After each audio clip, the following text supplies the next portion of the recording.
चलिए सीधे मुद्दे पर आते हैं। आज के इस एक्सप्लेनर में हम समझेंगे कि आखिर 2026 के ईरान युद्ध ने मॉडर्न वॉरफेयर यानी आधुनिक युद्ध के ढर्रे को हमेशा के लिए कैसे बदल कर रख दिया। अब ये सिर्फ टैंक और बंदूकों की लड़ाई नहीं रह गई है, ये टेक्नोलॉजी और डेटा की एक बिल्कुल नई जंग है, और सच कहूं तो इसे समझना आज के वक्त में बेहद जरूरी है। एक चीज जो सबसे ज्यादा ध्यान खींचती है वो है एक बड़ी ही सटीक मिसाल जो एक्सपर्ट्स देते हैं, आंखें और मुट्ठी। ये एकदम परफेक्ट डिस्क्रिप्शन है। यहाँ ईरान अपनी सैन्य ताकत यानी मुट्ठी का इस्तेमाल कर रहा है, सीधे हमले कर रहा है, लेकिन उन हमलों को बिल्कुल सही निशाने पर लगाने वाली आंखें यानी वो खुफिया और इंटेलिजेंस नेटवर्क वो सीधा चीन से आ रहा है। कमाल का कॉम्बिनेशन है ना। इस पूरी कहानी को सिलसिलेवार ढंग से समझने के लिए हम इन 5 अलग अलग हिस्सों पर गौर करेंगे। पहले आंखें और मुट्ठी का कनेक्शन, फिर अंतरिक्ष यानी स्पेस में किसकी पकड़ है, समंदर के अंदर के सेंसर्स और शिप्स, स्मगलिंग का पूरा नेटवर्क, और आखिर में इस सब का पूरे दुनिया पर क्या असर पड़ रहा है। तो शुरुआत करते हैं हमारे पहले हिस्से से, the eyes and the fist. आइए देखते हैं कि कैसे चीन ने बिना एक भी गोली चलाए इस युद्ध के आकार को पूरी तरह से बदल दिया है। अगर हम पहले के प्रॉक्सी युद्धों को देखें तो वहां क्या होता था, बंदूकें, टैंक या फौजियों को सीधे पैसे दिए जाते थे, बस। लेकिन आज का ये डेटा ड्रिवन युद्ध बिल्कुल अलग लेवल पर है। अब हथियार बदल गए हैं। अब satellite intelligence, encrypted navigation, cyber networks और यहां तक कि समंदर की नीचे बिछी इंटरनेट केबल्स को मोहरा बनाया जा रहा है। ये वाकई में हैरान करने वाला है। देखिए, सीधी सी बात है, एक आधुनिक मिसाइल तब तक मिट्टी का खिलौना है जब तक उसे किल चेन का सपोर्ट ना मिले।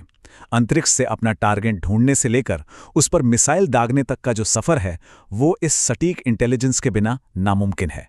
और यही वो कड़ी है जहां नई टेक्नोलॉजी पूरे युद्ध का रुख पलट देती है। अब जमीन से थोड़ा ऊपर अंतरिक्ष की तरफ देखते हैं। हमारा अगला हिस्सा है डोमिनेटिंग द स्पेस डोमेन। अगर हम ईरान के मिसाइल सिस्टम्स पर गौर करें, चाहे वो शॉर्ट रेंज वाली फतेह 101 हो या फिर मीडियम रेंज की इमाद, ये सभी सटीक निशाने के लिए पूरी तरह से बाहरी सैटेलाइट और जीएनएसएस या आईएनएस जैसे नेविगेशन सिस्टम्स पर निर्भर करती हैं। सोचिए, जब अमेरिका ने उनके जीपीएस को जैम कर दिया था, तब ईरान को अपने निशाने सटीक रखने के लिए किसी नए सिस्टम की सख्त और तुरंत जरूरत थी। और यहीं एंट्री होती है चीन के मैसिव सैटेलाइट आर्किटेक्चर की।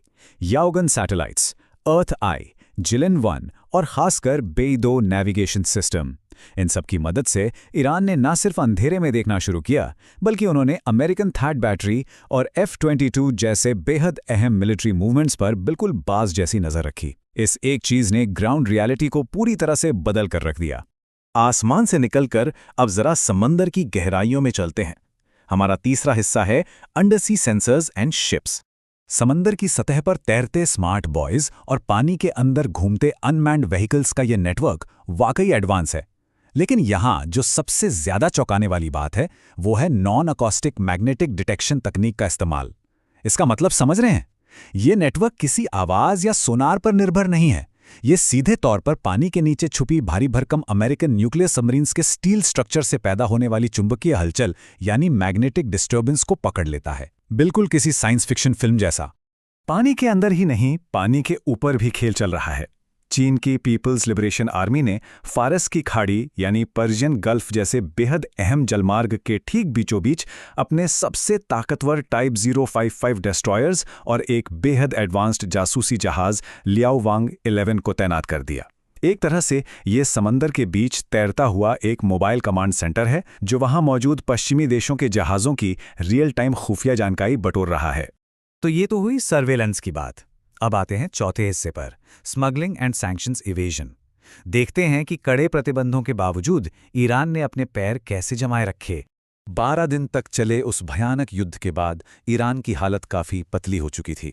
उनके मिसाइल लॉन्चर्स की तादाद 350 से गिरकर अचानक सिर्फ 100 रह गई थी। ये एक बहुत बड़ा झटका था जिसने ईरान को बेहद कमजोर कर दिया था। इस नुकसान की भरपाई करने और अपनी ताकत दोबारा खड़ी करने के लिए उन्हें फौरन किसी बाहरी मदद की दरकार थी। और मदद आने में वक्त नहीं लगा। चीन और रूस के आगे आने से मिसाइल के ईंधन के लिए जरूरी सोडियम परक्लोरेट जैसी बेहद अहम चीजों की सप्लाई रातों रात ईरान पहुंचने लगी। सोचिए, जिस स्पीड से उनके हथियार खत्म हुए थे, लगभग उसी तेजी से उनके खाली शस्त्रागार फिर से भरने लगे और उनकी सैन्य क्षमता तेजी से वापस ट्रैक पर आ गई। अब यहां सवाल उठता है कि इतने कड़े प्रतिबंधों यानी सैंक्शंस के बीच ये सब हुआ कैसे? ये तरीका बड़ा ही शातिर था। पहले यूएई के एक कंपनी टेलिसन से सैटेलाइट एंटेना खरीदे जाते हैं। फिर करीब 1.8 मीट्रिक टन माल शंघाई से निकलता है। दुबई में ये माल एक ईरानी जहाज रामा 3 में ट्रांसफर होता है और आखिर में झूठे नेविगेशन सिग्नल्स का इस्तेमाल करके वो जहाज आराम से बंदर अब्बास पहुंच जाता है। ये स्मगलिंग का एक पूरा का समानांतर नेटवर्क था। चलिए, अब वक्त आ गया है सबसे अहम हिस्से का, जहां हम इस पूरे खेल के नतीजे समझेंगे, द जियोपॉलिटिकल फॉलआउट। आखिर इस सब का पूरी दुनिया पर क्या असर पड़ा? यहां दुनिया ने एक बड़ा ही अजीब और दोहरा रवैया देखा।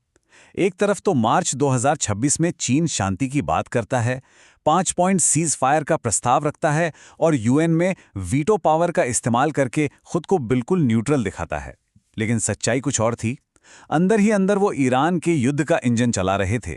इसीलिए मई आते आते अमेरिका को मजबूरन चाइनीज ऑयल रिफाइनरियों और सैटेलाइट कंपनियों पर कड़े प्रतिबंध लगाने पड़े।